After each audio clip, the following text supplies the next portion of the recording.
Every single time you flip a light switch or plug in your phone, you're tapping into an invisible force, a force that was discovered all because of a simple question about symmetry. This is the story of electromagnetic induction. And believe me, it's the principle that literally powers our entire world. So let's dive in and see how this all came to be. So picture this. It's the early 1820s, and the world of science is absolutely buzzing. Why? Because it had just been proven that if you run an electric current through a wire, it creates a magnetic field around it. And this just blew everyone's mind. But it also immediately sparked a new, really tantalizing question. If electricity can make magnetism, could it work the other way around? Could you take a magnet and somehow use it to create electricity? Right, so this was the big puzzle. A guy named Hans Christian Ørsted had already shown that the connection worked one way. But for one scientist, a brilliant and incredibly persistent Englishman named Michael Faraday, this just wasn't enough. He had this deep conviction that nature loves symmetry. He just felt it in his bones. It had to be a two-way street. He was sure it must be possible, and he basically dedicated years of his life to proving it. And this is where Michael Faraday really enters the story. Now, it didn't happen overnight. He spent years trying all sorts of experiments that just didn't work. But he wouldn't give up. And that persistence eventually led him to a setup that would not only answer his question, but no exaggeration, completely change the course of human history. The final setup he used was so beautiful because it was so simple. All it was a regular bar magnet, a coil of copper wire, and a little device called a galvanometer, which is just a fancy needle that can detect even tiny electric currents. For the longest time, though, zip, nada. He put the magnet next to the coil, inside the coil, all around it, and nothing happened. The secret, it turned out, wasn't about the magnet just being there. It was about what the magnet was doing. And this was the aha moment. When Faraday took the magnet and physically pushed it into the coil of wire, the needle on the galvanometer jumped. A current was flowing. Then, when he pulled the magnet back out, the needle jumped again, but this time in the opposite direction. But here's the kicker. The second he held the magnet still, either inside or outside the coil, dead silence. Nothing. The current only existed when there was motion.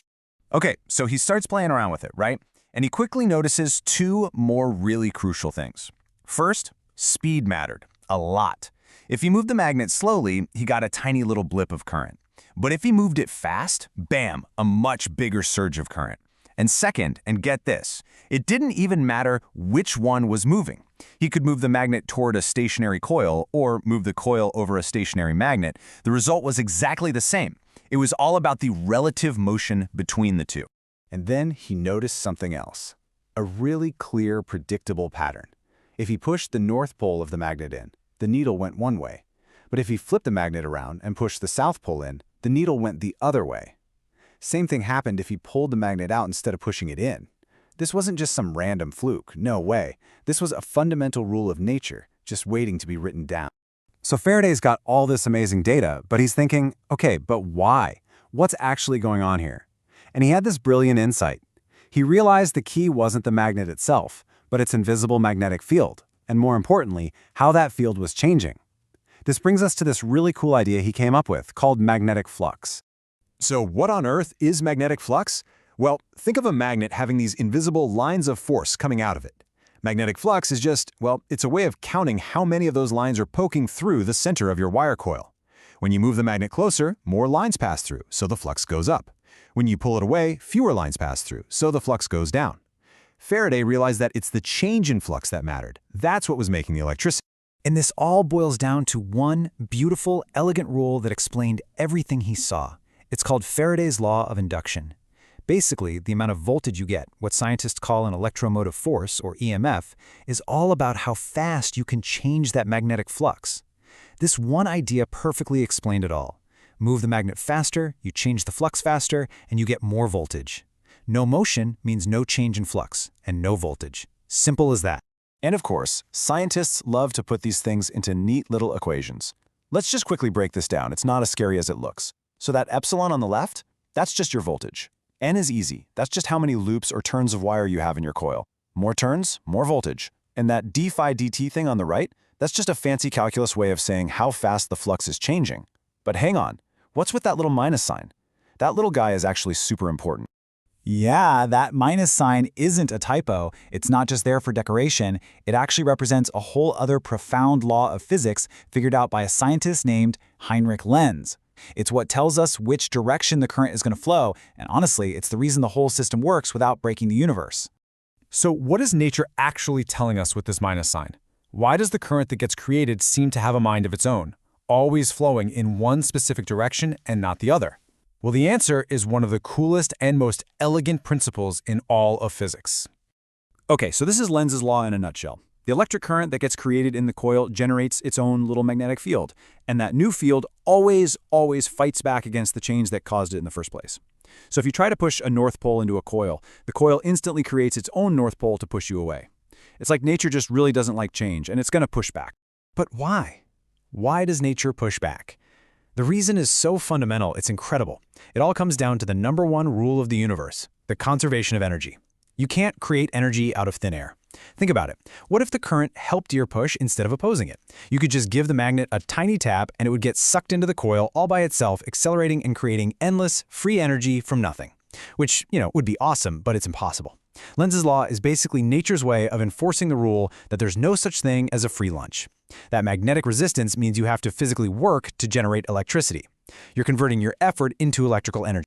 So when you put Faraday's law and Lenz's law together, you get the absolute bedrock of our modern electric world. These aren't just some old dusty principles from a 19th century textbook. They're the engine running our technology right now, as we speak. And here's a really neat and sometimes annoying side effect of all this. Something called eddy currents. Basically, anytime you have a solid chunk of metal sitting in a changing magnetic field, you get all these little whirlpools of electric currents swirling around inside the metal itself. Sometimes we can use them, but a lot of the time they just make things hot and waste a lot of energy. And this brings up a classic engineering problem with a really clever solution. Take something like a power transformer. It needs an iron core sitting in a changing magnetic field to work. But if you used a solid block of iron, those eddy currents would make it get super hot and waste a ton of power. So what do engineers do? They build the core from a stack of really thin, insulated iron plates. It's genius! This breaks up the paths for those swirling currents, stopping them from forming, and makes the whole device way more efficient. Seriously, once you know about electromagnetic induction, you start seeing it absolutely everywhere. Electric generators and power plants, that's just a giant coil spinning next to a magnet. That's it. Transformers that run our entire power grid, pure induction. Those fancy induction cooktops, they use a magnetic field to create eddy currents right in the bottom of your pot. That's what heats it up. Even an electric guitar, the metal string vibrates over a tiny magnet, changing the flux in a coil and creating the electrical signal that becomes rock and roll. I mean, it is just an incredible story, isn't it? It all started with one scientist's hunch, a deep-seated belief that nature had to be symmetrical. And that one simple question, can magnetism make electricity? It literally unlocked the secret to generating almost all of the power in the world and completely reshaped human civilization. It really makes you think. Faraday's relentless curiosity about a simple, elegant question gave us the modern age. So that leaves us with one final thought to chew on. What are the seemingly simple questions that scientists are asking right now that just might hold the key to defining our future?